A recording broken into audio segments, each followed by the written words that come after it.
You'll recognize the format. It's very similar to what we've done every year.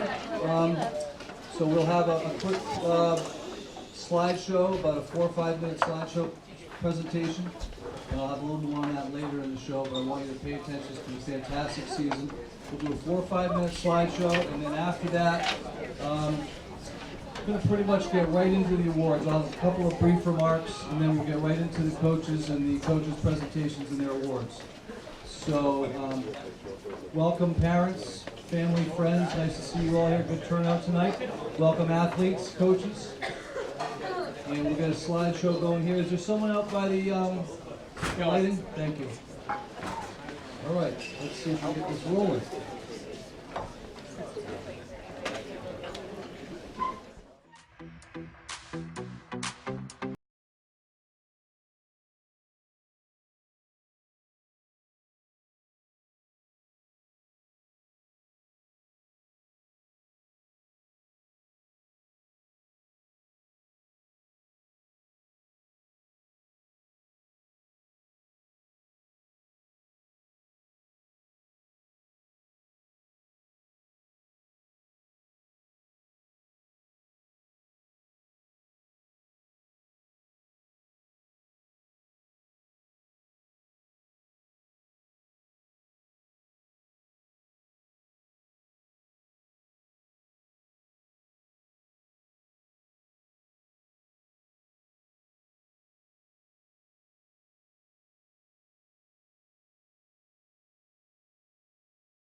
Just a ton of great pictures there. It's fantastic. Thanks for putting that together.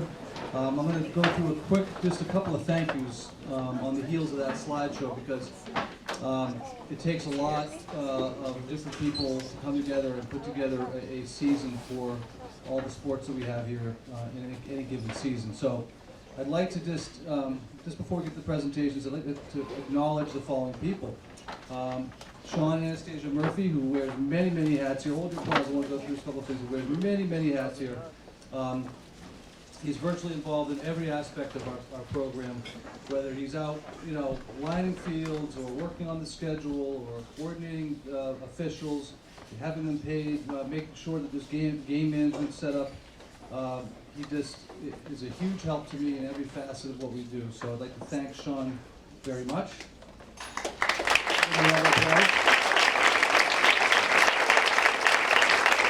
We also put together tonight's slideshow.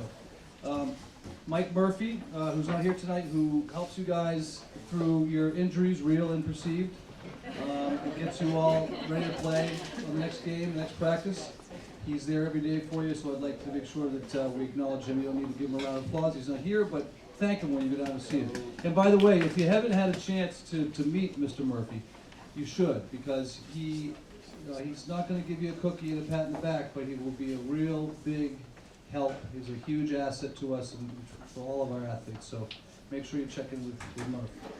I'd like to also acknowledge Lauren Torres, who coordinates our Athlete of the Week feature, which is right now displayed out in the small dining room. So check that out on the way out, and congratulations to all the athletes of the week.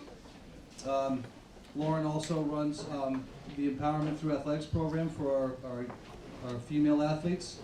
They work on a range of issues concerning leadership. Many of you were involved in some of the programming this fall that we had for that program, and also helped to organize the pep rally. So it's a fantastic program, and I hope you keep going. She runs periodic meetings all through the year, so look for those and keep going. And I'd like to also thank our bus driver extraordinaire, Cindy Spreer, who does everything.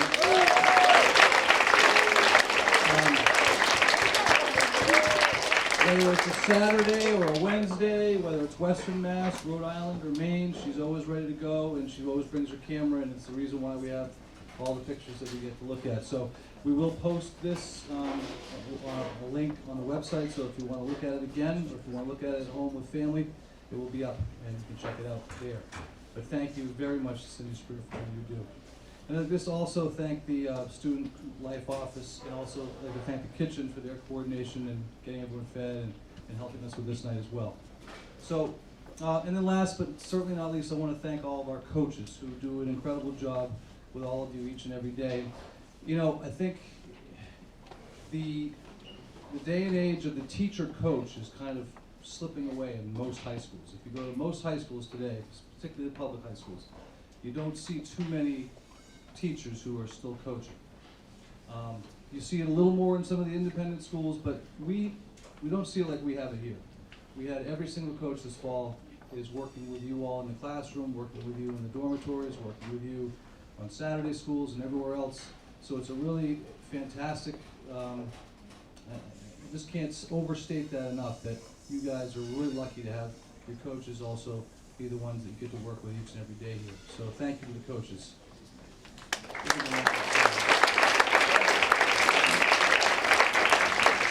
So as I stand up here, I would really like to just go on and on about what a great season it was, because it was fantastic right from day one. It probably halfway, 3/4 of the way through the season, I remember, like any season, we were kind of hitting that grind spot where people were starting to get tired. There was some attrition. There was some people wondering if they could make it through. And so what I would tell you is, think about where we are today, and think, how good it feels to be on the other side of it. You've completed a season, and a very, very successful season. And I'll let the coaches go into all that, because I could stand up here and talk about how we've done a lot of things for the first time this fall. And it seems like we've been able to say that a lot in the last few years. So it seems like we're trending in a really good direction. So I want you to keep it up. Keep focused, keep your thoughts on what you're going to do after school, and keep working at it. It's a good program, and I want all of you to stay and remain involved. So with that, I'm going to ask the coaches to come up, and we're going to start tonight with our JV volleyball coaches. So we bring up Coach Hildebrandt and Hodges, please.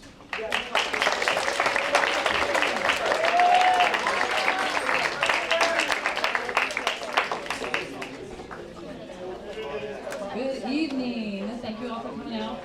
We had a record number of girls come out for volleyball this year. We had 33 girls come out for volleyball, which if you guys don't know, 6 girls play at a time, so 33 is a lot. We had 20 of those on the JV team. We ended up splitting into a blue and gold team, which was confusing but fabulous. Got the girls some more playing time, and we're excited for all that skill and how that's going to translate in years to come. 13 of those girls had never played volleyball before, so we had a really exciting season of growth. It is amazing. If you saw the girls play at the end of the season, you would never have known that it was their first season playing volleyball. They made such improvements and growth throughout the season, so we were really proud of all of you guys, your hard work, and how much you've grown this season. And Coach Hodges is going to do it. Hi, everybody. So, our first award goes to the Player of the Year. I'm sorry, I rearranged my papers. So, we're actually going to do Most Improved Player first. The girls' JV volleyball team was excited to take on our biggest team yet. And even more exciting was the number of brand new girls, as Coach Hildebrandt was saying, we welcomed to the sport. Many of our players bravely took on the task of learning to bump, set, and serve with little knowledge of the game in the name of getting involved and being active on our campus. One new player in particular stands out. She quickly gained a thirst for the game and advocated to play in starting positions on the court. She quickly became recognized for her consistent serve as well as her passing skills. Lily Abbott is this year's Most Improved Player.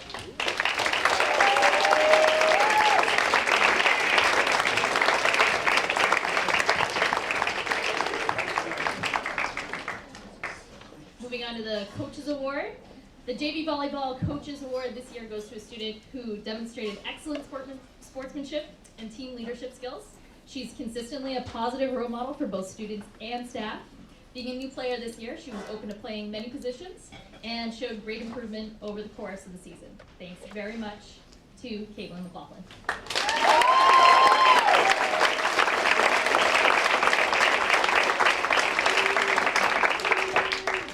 And our last one is the Player of the Year. So for the JV volleyball team, this one goes to a player whose well-rounded skills as an athlete has made her a contender on courts in nearly every position she's played. Her hard work and dedication can be seen in her accurate passing and her setting skills. In addition, the student's attitude towards trying new things, being accountable, and treating others with respect has made her a model for other girls on the team. This year's Player of the Year for JV volleyball goes to Catherine DiGiovanni.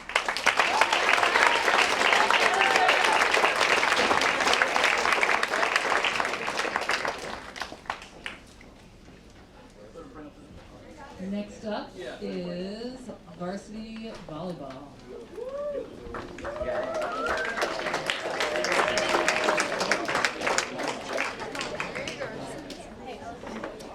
Hi, Paul Howard here. I'm the head coach of the varsity program, and my assistant Michael Ori is here as well. I want to thank all my assistant coaches this year. We had record numbers for volleyball. It was a lot to keep track of, a lot of girls, a lot of moving parts, and they were fantastic. They really made it easy for me as a head coach. On the varsity side, as we said, we had 12 girls, some returning players, some new players to the team. It was a season of firsts. Number one, the number of players. Also, we tried a new rotation about midway through the year, and that was they really stepped up to the challenge on that. We also tried a new rotation in the tournament, which was something we hadn't tried before, and the girls really stepped up to all those challenges. I'm thankful that the small program that we started about, was it 7 or 8 years ago, has now blossomed into a behemoth. We've got more than enough players than we need, but we're thankful that we've got all that skill and that talent moving up from JV into varsity. So the program is in good status. All right, here we go. Let's get to the awards. So, the Coaches Award is a high honor that goes to a player who not only made the move up to varsity this year, but also earned a regular position in the starting rotation. She knew when to go in and out, when to rotate, which seems simple enough, but this awareness kept the game flowing, enabled her coaches to focus on the details of the match. She wanted to play and compete, but she also exemplified the "we not me" theme of the season by doing what was best for the team. In a pinch, she could be counted on to play any position on the court. During practices, she consistently asked for pointers on improving her skills.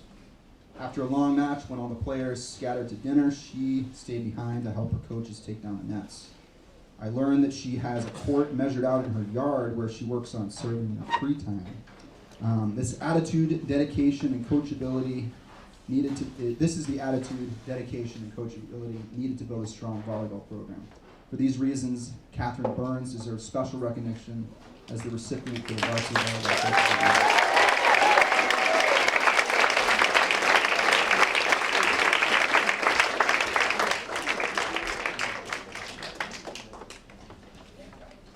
Howard let me give one award away, so here we go, most improved. Many of our volleyball players have improved a lot. This was a hard award to give. In fact, all 12 of our players deserve a lot of recognition. I think this one, our record really doesn't show it, but this is one of the best teams we've had, and I think the league has stepped up their competition a lot, so this was a hard award to give especially. So we're giving it to an award to a player who slowly became one of our most consistent players. She's one of the hardest working members of the team, always sprinting hard, practicing hard, and a smile on her face. In drills, we frequently line up for hitting lines. I saw this player sprint back to and get in line so she could get more reps. I've even seen her cut people in line so she could get more reps. It was usually me she cut. Let's see what else we got. She improved greatly, provided the team with much needed consistency. She led our team in serving accuracy, became one of our most reliable passers, and consistently attacked every ball that was set to her. With her dedication and commitment to improvement, I look forward to her becoming an even more dominating player next year. Congratulations to Liz Terrielt.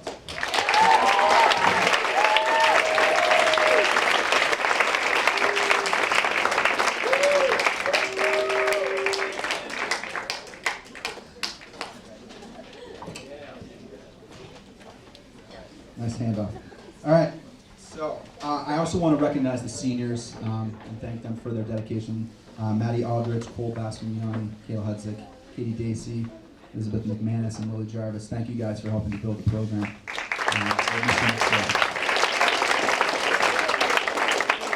So the Player of the Year award goes to a rising star on the varsity program. The sport of volleyball requires bursts of speed, agility, and endurance. While we may not cover the mileage of the soccer match, the core strength needed to successfully attack and defend is significant.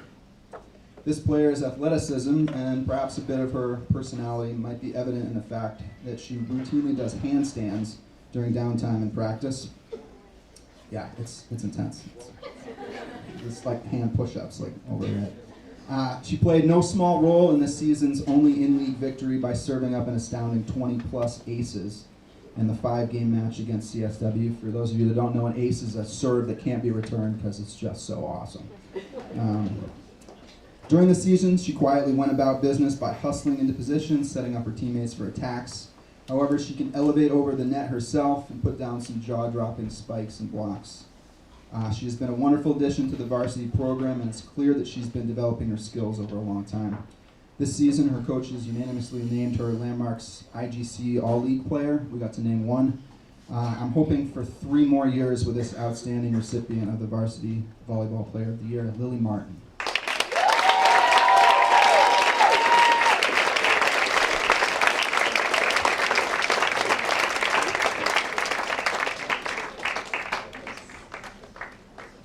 All right, next up we got Derek Neal and the varsity golf team.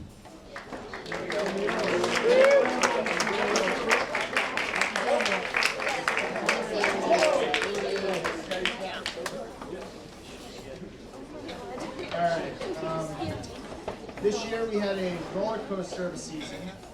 We ended up finishing the season 5-5-2 with 2 ties. One of those ties was to Portsmouth Abbey, who we have not tied or beat in quite a few years.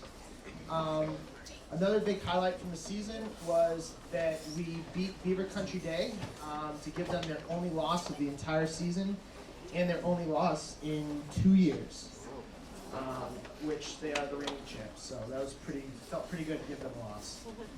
Some quick individual highlights. We had 2 players named All-League, Marco and Jake Bennett. We had Marco ended up finishing the season with only 2 losses at the number 2 spot, which is very difficult to do. We had Jake Bennett at the number 1 spot, who held his own and also gave the only loss, gave the Beaver Country Day number 1 his only loss of the whole season. Jake also finished second in the EIL tournament by shooting a 74, only 1 stroke off the lead, which is a pretty remarkable score. We also had Tyler Sullivan, an 8th grader who's never played golf before until this summer, and he played quite a few matches and actually came out with a win a few times. We had Sean Lawrence come in with some big wins when we needed them. So we had a great season. On to the awards. My first award is a coach's award. This goes to a player who, no matter what, always had a smile on his face. He practiced, did everything I asked him to do, always cheered the team up, was a very valuable member of the team. This coach's award goes to Sean McDonald.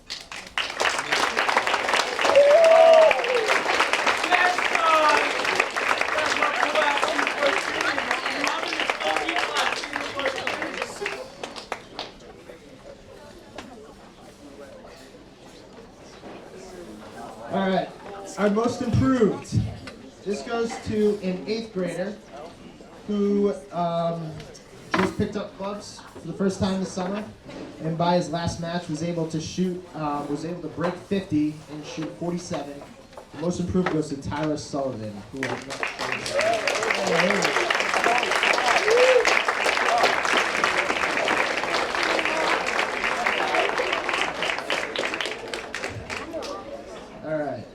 And our player of the year.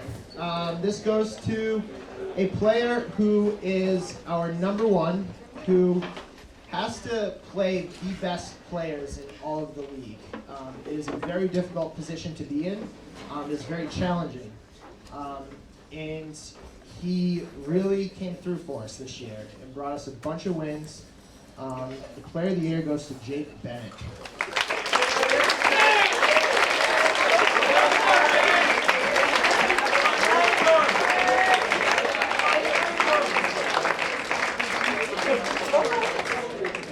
Up next, JV Boys Soccer.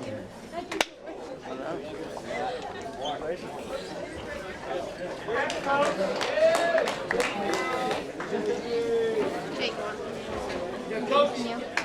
are you?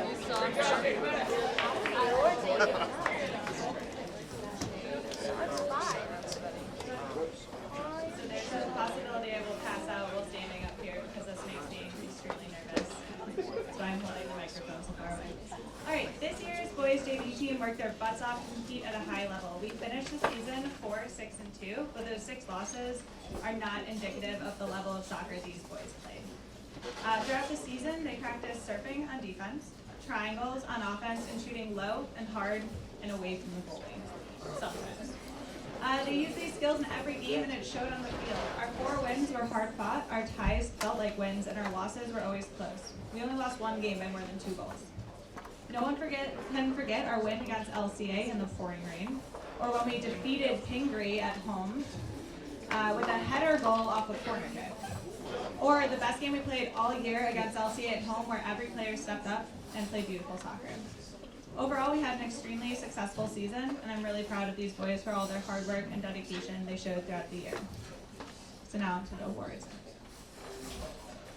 This year's MVP award goes to a player who controlled the team from the middle of the field.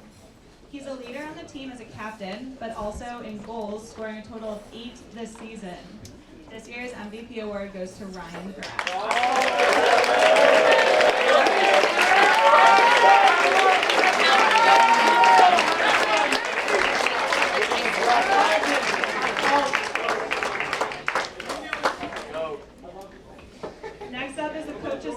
which goes to another leader on the team.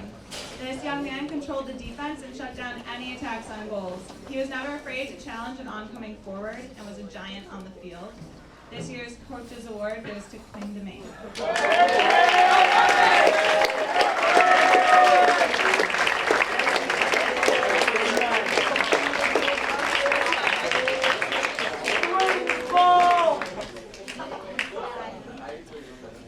And finally, this year's Most Improved Player.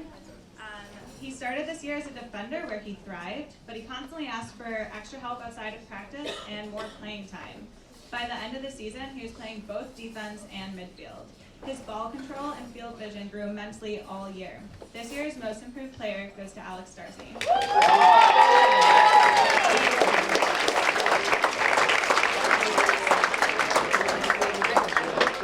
Now on to boys varsity.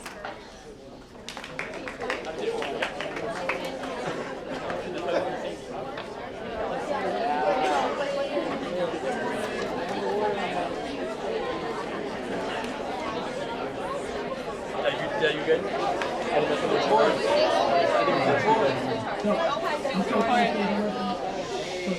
here. You have the privilege of coaching boys varsity soccer this year. Now let's get the unfun stuff out of the way. We had a tough year record-wise. 2 wins, a bunch of losses, and a tie. Right? That's how it goes sometimes.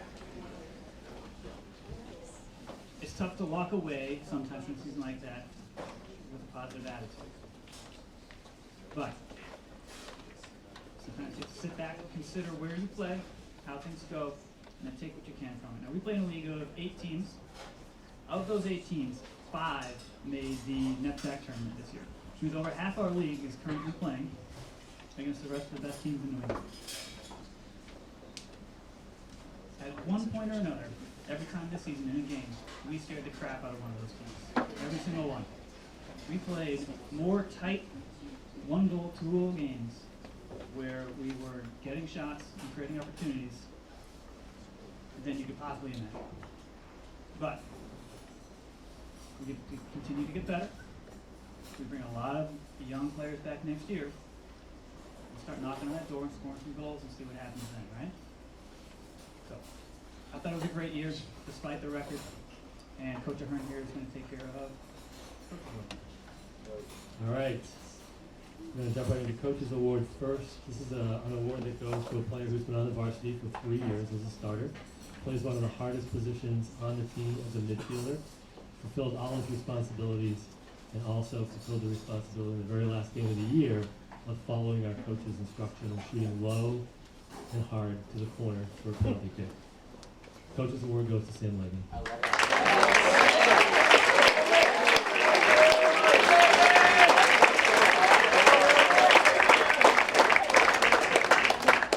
So I'm going to very quickly cover Player of the Year. He actually couldn't be here tonight. He's in Connecticut dealing with some family things. But our Player of the Year this year was Will Morganelli. He's a senior on the team. This is actually his first year with the varsity team. He's been in JV in the last couple of years. Will earned that award through hard work, playing wherever he was asked to play with energy and enthusiasm, having the best attitude you could possibly imagine on the field, and never, ever backing down from the challenge. He's a great player to have in the team this year, and we will miss him, along with our other seniors, who, at this time, I'd like to recognize Sean Grishka, Jack Anastopoulos, Aiden Chapman. Say again, you guys can stand up and little thing, no? Okay, that's fine, that's fine.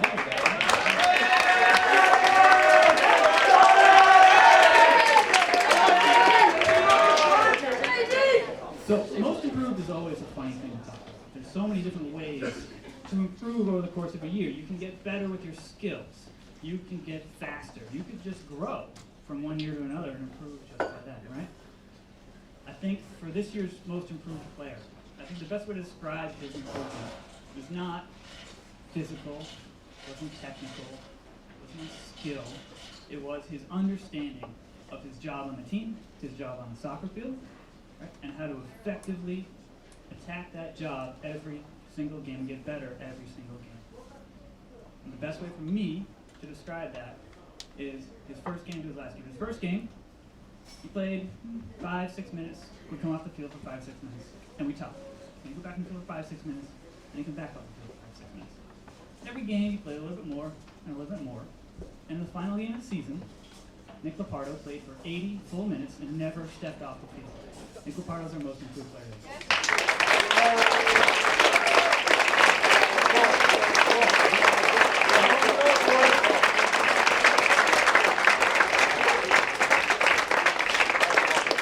Very quickly before I bring up varsity girls soccer, I do want to recognize Arlo Gray, EIL All-Star, and Jack Anastopoulos, honorable mention for EIL All-Star.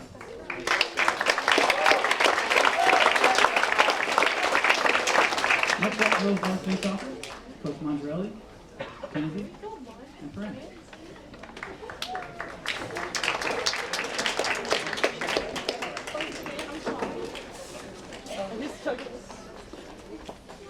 Hi.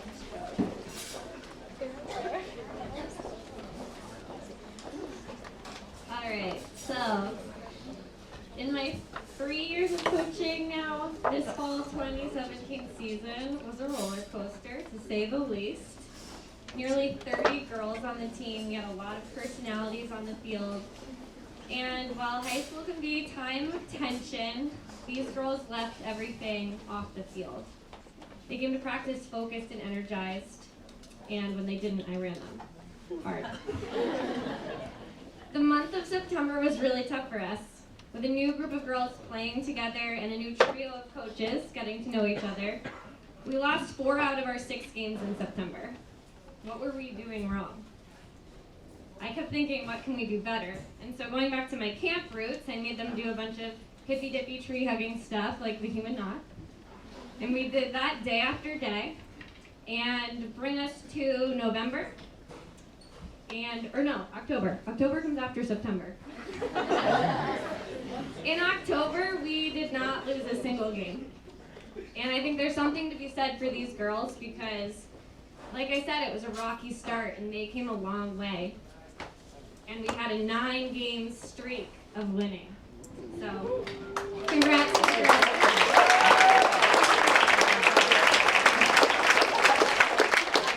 November, and what's really exciting for us is that we have our first playoff game, and we beat Covenant Christian, who had previously beat us by 4 goals. Earlier in the season, we beat them, and then our second game was the all-league game, and we won, league champions.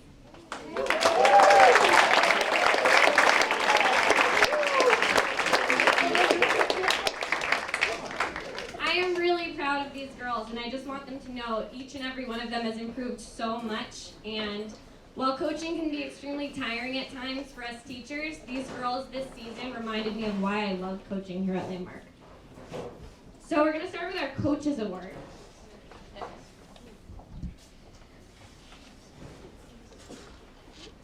The player receiving the Coaches Award is someone who is focused on soccer 24/7. She comes to practice with a focus that is consistent with the attention she gives to her teachers in class. She encourages her teammates at all times, whether that's cheering them on during 4 corners or reminding them to stay on your toes during drills. This player is someone I know I can call on if I need another idea for skills practice.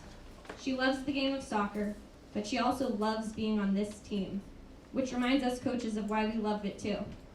This year's Coaches Award goes to Gway Strong Allen.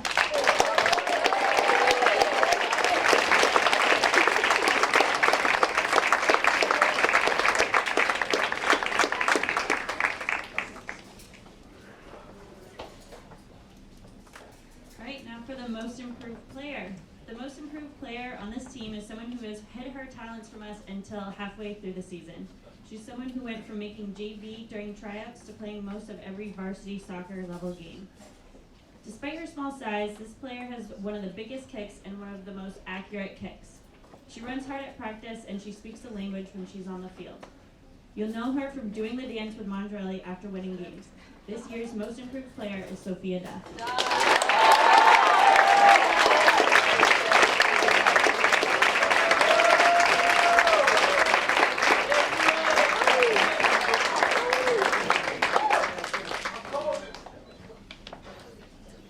This year's Player of the Year goes to someone who practices more than anyone, boys and girls. This player brings her all to every practice and every game, often controlling the game, which is why we stick her most often in center field. She knows the game more than most as she practices with plenty of players from around the world throughout the summer. This player understands the give and go, and it's the name of her game. With her soft settling, powerful breakthroughs, and accurate shots, this player earned 12 goals this season and had an assist almost every single game. This season's Player of the Year is Julia Wysocka.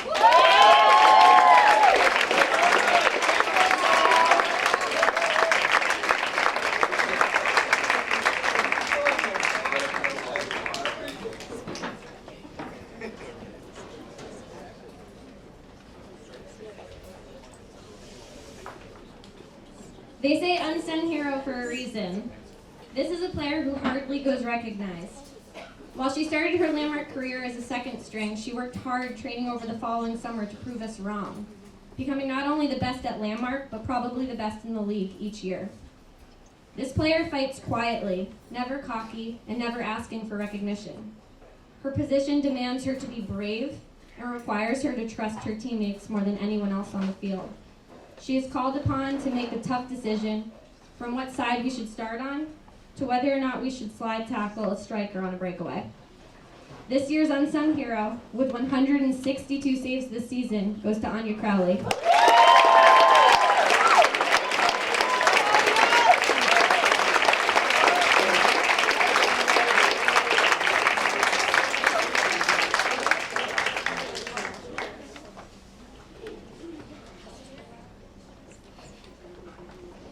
We also have 3 league all-star nominees. It was Julia Wysocka, Morgan Joyce, and Joe Siegel. And Joe Siegel was voted all-league MVP this year.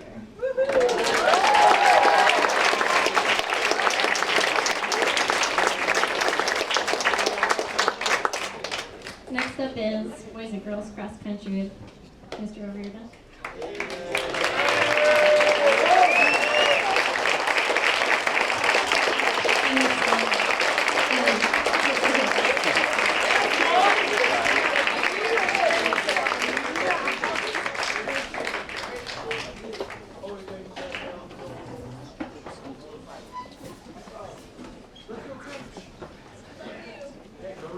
All right, hello everybody.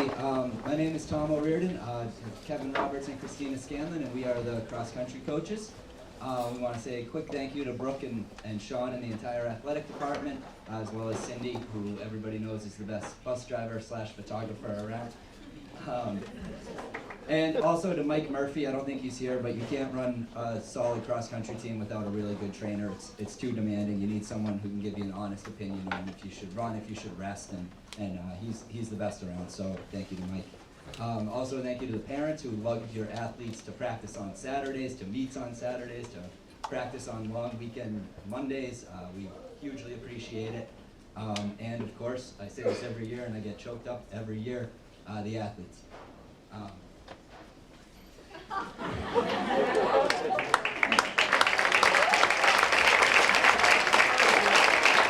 right, I'm moving on.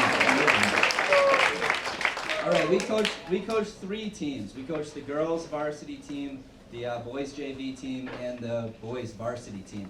And we're going to start with the girls varsity team. We had 5 girls on the varsity team at the beginning of the year. At the end of the year, we had 5 girls on the team.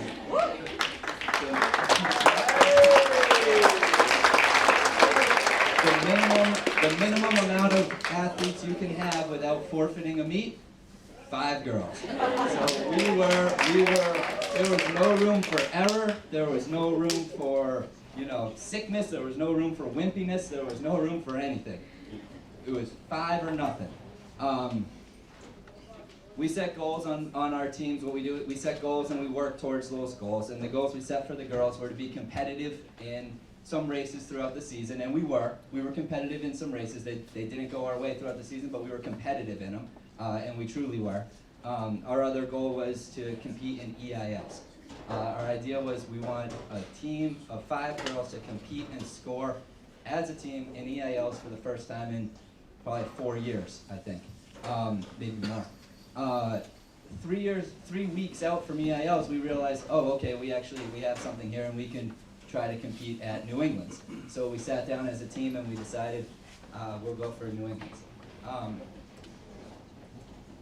We kind of saw what this team was made out of, and we knew it was going to last. And Landmark had never had a girls team compete at New England's before. So that was our goal, and that's what we did. And not only did we compete, we were 15th out of 24 out of 24 teams at New England's this year with 5 girls.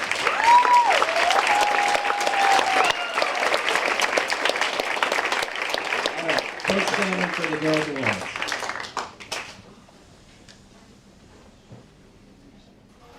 Alright, so the first award goes to, this runner was a wonderful addition to the girls' cross country team. Her cheerful and kind spirit added positivity all season long. She worked hard during practice, and there were many days she'd finish the planned run, and I'd say to her, go back out and run another mile or two. And she would do so without complaining or anything. During races, she was consistently our #2 finisher, and she ran her best race last weekend at New England. I'm honored to present Felicity with the Coach's Award.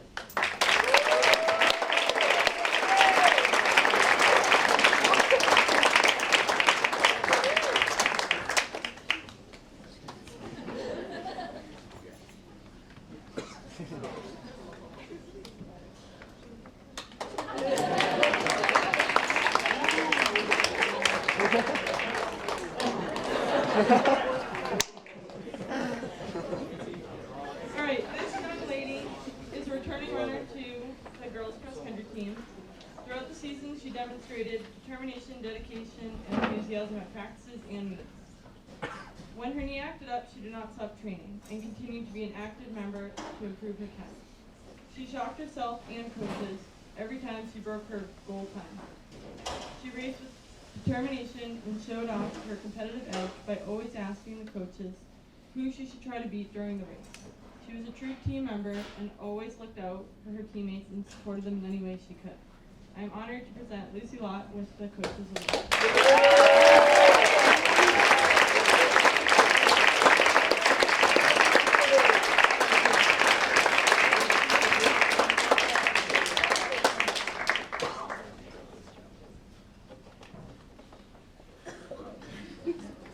Alright, the last award for the girls team. This young lady led her team with pride and care all season. She trained consistently, and if she missed a practice, she would use free time to go down to the gym and work out. There were many days she ran through pain, which is not an easy task, but she was tough and always kept her team in mind. She was consistently our #5 on the team, which in cross country, that's the most important person because you can't score if you don't have time. She was a leader, a positive role model for both the boys and the girls on the team, and we are going to miss her next year. I'm honored to give Caroline Manning this award.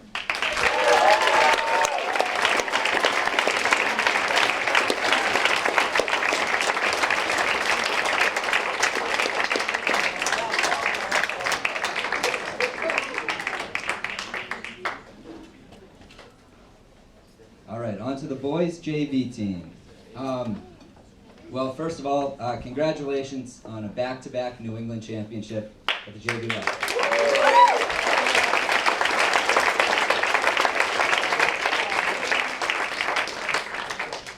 Nothing in my mind embodies what we do at Landmark Track better than the success of the JV program. We, as Coach Roberts puts it, the slowest guy on the team is pushing the fastest guy on the team because we're all working to move up and to work harder and to push the guy above you.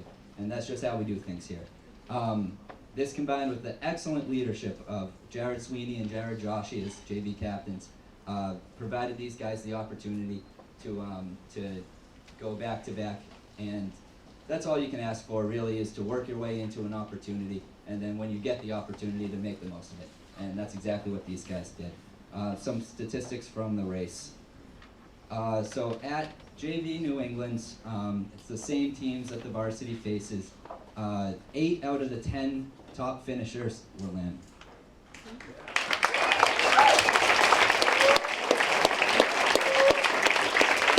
For the second year in a row, Landmark claimed the #1 and the #2 spot. Of the 20 NEPSTA All-Stars awarded to JV athletes, 10 of them were Vikings. Every athlete on the JV team would have been on another team's varsity that race. Every single person who made it would be on that team. The second place score was 51 points behind, and the two stats that mean the most to me as a cross-country coach and a math nerd are when our first place guy crossed the line to when our fifth place crossed the line, 40 seconds had passed.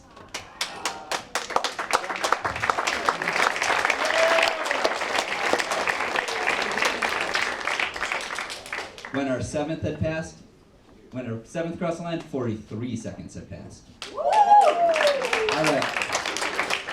I'd like to ask the JV NEPSTA All-Stars to stand up and be recognized quickly. Michael Roy, 17th place.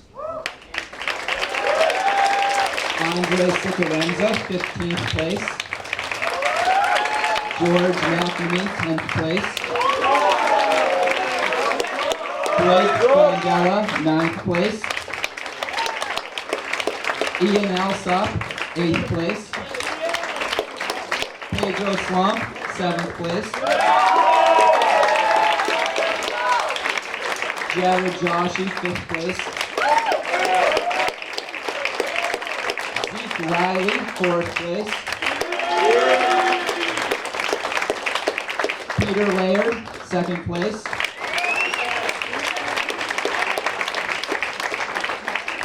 And the 2017 JV New England Individual Champion, Dominic Paolini.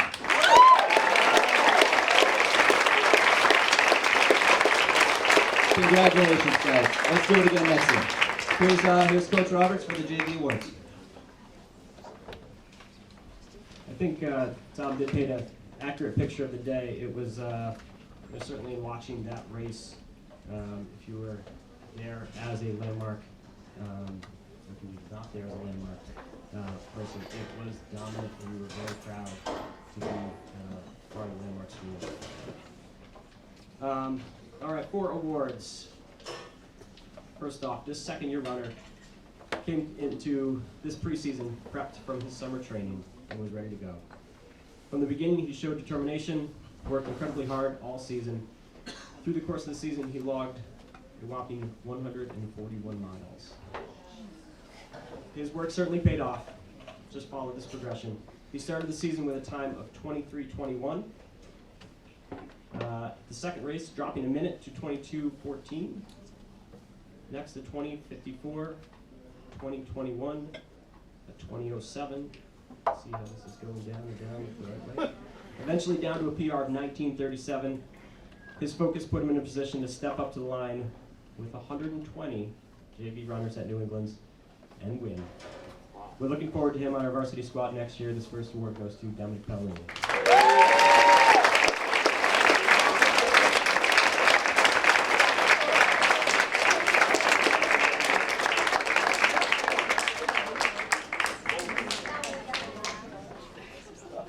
This next runner is also in his second year, and I can say pretty similar things. I suppose that's why he's on the award list. Similarly, he completed his summer training, came in focused, stayed off homework, makeup, much more, and came out of the season logging 161 miles in total. In a similar fashion to Dominic, he dropped times each race for the first 5 weeks, setting a PR of 19:32. He even placed in our top 7 at our EIL League meet. He indeed led most of the JV New England race in style. He was only edged out by Dominic at the end. And yes, again, we are looking forward to pairing him against Dominic on the varsity level next year to battle it out each and every day. This award goes to Peter Laird.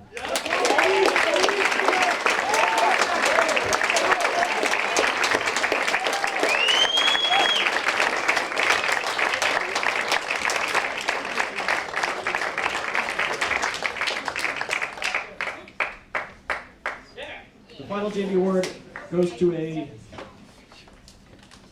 it's hard not to use words like determination, hard work, effort when talking about cross-country runners. So let's just say gritty young man. Gritty young man. He's a 4-year experienced runner. He stepped up to find a way to push himself much harder this year. He was an outstanding leader, captain of the team, always offering us to help us coaches guide his peers, set a great austere example of how to conduct himself. At the end of multiple practices, he was asking, can I do one more? Or what else can I run? As captain, he should be very proud of how he guided his team to a landslide victory at New England's this year, himself finishing 5th overall. And as a senior, we'll certainly miss him. Jared Joshi.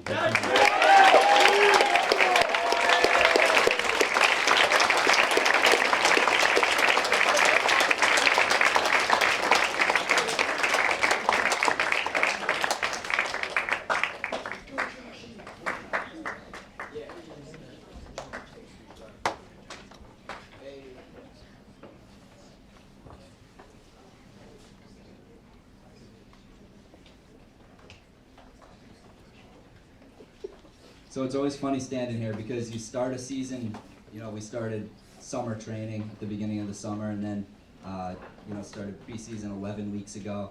And you're always thinking about, what you're going to say and what the outcome is going to be of a season, but you just never know. That said, this year we did know that we had a team coming in. We were 3rd in New England last year, and we lost a lot of kids, but we had a really good core returning. And we knew we were adding athletes like Ryan Shea and John Early, and athletes of that caliber never hurt. I will say this though, and I'm sure everyone on the team agrees with me, we certainly did not have the most talented team in the EILs. We did not have the most talented team in the NEPSTAs. There's no doubt about it. There were teams out there with more talent than we had. I really can say that these guys won both championships the old-fashioned way. These guys worked hard, and they worked hard consistently. And that is the key to success, whether it be running or whatever. Hard work and consistency. This team, we came in and we set goals for ourselves, and the goals were, to finish as high as we could in both the EIL and in the NEPSTA, and we wanted to win, and we were willing to work hard for it. These guys went 6 days a week for the last 11 weeks. We trained at night on Monday holidays, and they'll tell you they were not running easy. They were running hard. It was the top 5, top 6, top 7 guys seldom saw miles slower than 7:30s on any one of those runs. We were moving. The regular season went through. We finished 8-1. It was a good season. We lost by 1 point to Portsmouth Abbey, but we ran really well that race, and they beat us by 1 point. They're a good team. And on the flip side, we beat LCA a few weeks later, and we only beat them by 1 point, and they weren't that great of a team, but we only beat them by 1 point. We knew, like I said, that this was going to be close. This was going to come down to the work that we put in early in the season and counting on it when it counted, when we needed it. We went to the Shaler Invitational the weekend of Halloween, the Saturday of Halloween. Took the varsity NJV team down there. The highest we had ever finished at the Shaler. We kind of used the Shaler as a litmus test for what we can expect in championship season. The Shaler Invite is it's a big meet with mostly Division I schools, a couple of Division II schools sprinkled in. We are certainly the only Division IV school there. I think there's 17, 18 teams there. The highest we've ever finished was 7th before this year, and that was 2014 when we went on to win New England's. So we knew if we could finish, around there, we'd be pretty good. We were shorthanded. We were down one of our best runners, Alex Waddy, and we still finished 5th. So we knew, okay, we have something here, but we still knew the teams we had to face, and we knew it was going to be tough. The next weekend after that was EILs, where we were planning on a dogfight with Portsmouth Abbey to try to take back. They had beat us by a point, and we were going to try to take this from them. They were undefeated going into it, and we knew we were the only team that could spoil it. It turned out just the way things shook out that we were not in a dogfight with Portsmouth Abbey, but we were certainly in a dogfight with Pingree all of a sudden. And that's on me. I missed them in my scouting. But we ended up beating them, but again, by 1 point. So if you think about 1 point, and we saw that 3 times, 1 point, we could have had a dramatically different season. If we had lost to LCA and gone into EILs feeling like not as confident, or if we had lost EILs and gone into New England's feeling not as confident. And that's 1 point. And it's easy to say that 1 point just comes from luck, or it comes from talent, or it comes from whatever. I'm going to tell you where it came from. It came from 1,748 miles.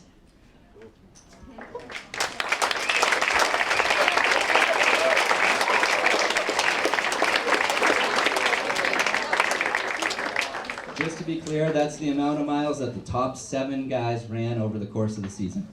1,748. And like I said, we don't run slow. We're certainly not out there jogging. We are running miles, and we're running hard. Most of those were in workouts. Most of them were on hills. Most of them were, when other teams weren't practicing. A lot of them were at night on Mondays. And that's what did it. 1 point. All right, on to New England. So we win EILs by a point, and that's good. I'll tell you, there wasn't very much celebration. And I remember saying to Brian Kelly, I'm glad we're running fast in general so that I can just kind of captive audience here. I'll tell you, I remember saying to BK, hey, where's the celebration? Because we win EILs and people are happy, but Monday comes around and it's like it didn't even happen. And I'm walking in like, yeah, we won EILs, and nobody's, and I look at BK and I said, what's up? Where's the celebration? He kind of just looks at me and I know, like, okay, we want the big one. We want New England's. So anyway, we're on to New England's, and we're toe the line and the gun goes off, and I think we ran more miles than you guys did during that race. We're bouncing around everywhere trying to give you advice and tell you what's happening in the race, but we know we can't do anything. We just do it to burn energy. Anyway, Ryan Shea came in 12th, and he was our leader all year long. But our leader all year long. 12th place is a good finish. But 68 seconds later, John Early crossed the line, and that's great. But in between Ryan and him were Alex Waddy, Brian Kelly, and Tebow. Our separation first to fifth was 68 seconds. 8 seconds later, we had Tynan and we had Isaiah across the line. All 7 across the line in 76 seconds. It's good. We ended up with 7 in before any other team had 5.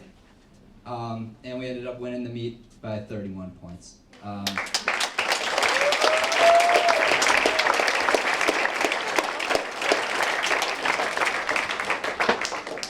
So, for the second time in school history, New England champions.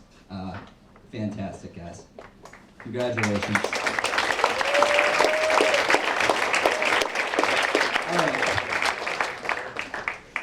Let's talk our awards really quickly. First team award goes out to someone who is not our number 1. Typically, he was somewhere between 2, 3, and 4, and he split those spots with Isaiah and Alex Waddy. Like I said, we were a pack, and when you run as a pack, not everybody always finishes in the same order. All season long, we ran as a pack, and by the end, it was clear to see he was the pack leader. He was willing to push people during practice, push people during races, to motivate people. We encouraged him to apply for captain, and we're really happy that he did so. We saw a lot of leadership tendencies in him, and I think throughout the season he really embraced his role as a captain, as a leader, and started kind of working on that and becoming the best leader he could be, and we could not be more proud. Brian Kelly.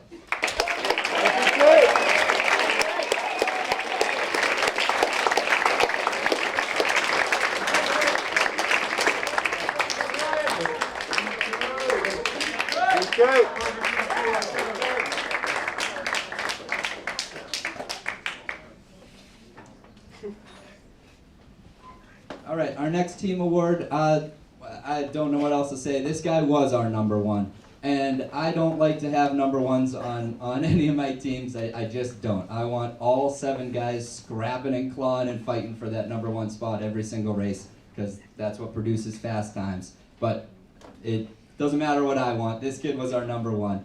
He's a tremendously natural racer. He gets how to race. He gets when to push, when to conserve. I really think that he has a tremendous upside, ceiling. and I'm very happy that he's only a sophomore. Ryan Shea.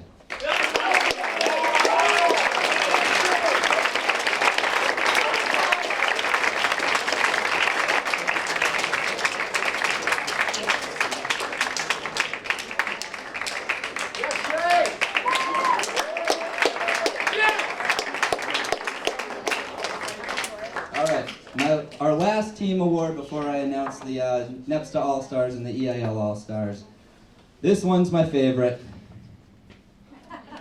The Most Miles Award. It's my favorite because there's no subjectivity involved.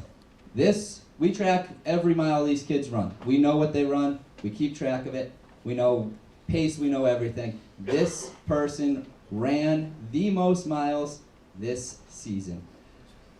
Typically, the person who runs the most miles throughout the season is also tremendously important to the team, and that is no different today. When you call on somebody to lead the pack, not in a motivational way like Brian does, but in a literal, physical way, go out with this person and don't be in front of him until the first mile. You better make sure that person knows what he's doing. Otherwise, your entire pack is too slow or too fast and the whole race is gone and you're third in New England's again. Isaiah knows what he's doing. He figured it out throughout the season.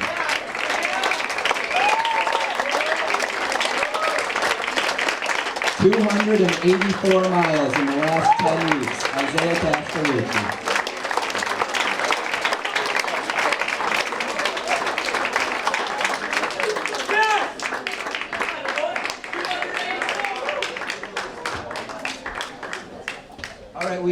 We had some awards come our way throughout the course of the season, so I'd love for these guys to stand up and be recognized. Josh Tebow was elected EIL All-Star Honorable Mention.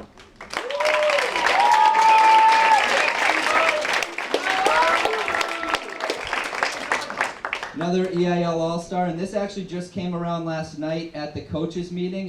The coaches unanimously voted to give him one of the 2 EIL All-Star spots, and that typically every year, no people get assigned EIL All-Star who didn't earn it in the race, but all the coaches unanimously decided to give it to him, and that's Isaiah Castellucci. Brian Kelly, honorable mention EIL All-Star, but also New England NEPSTA All-Star.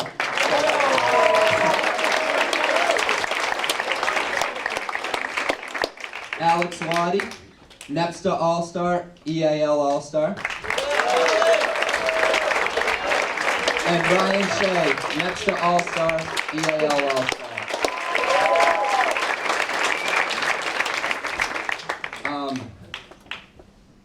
Congratulations, guys. New England's champions.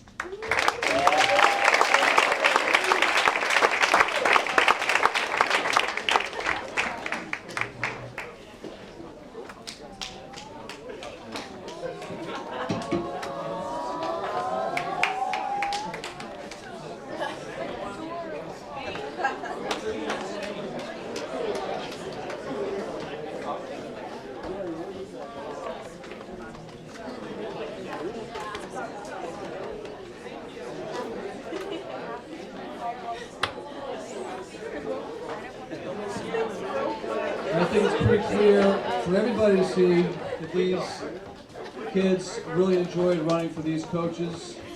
And getting back to what I was saying at the beginning of the night, is to have teachers who are also your coaches is really very powerful. So one more announcement on the cross-country front that I think we should share right now.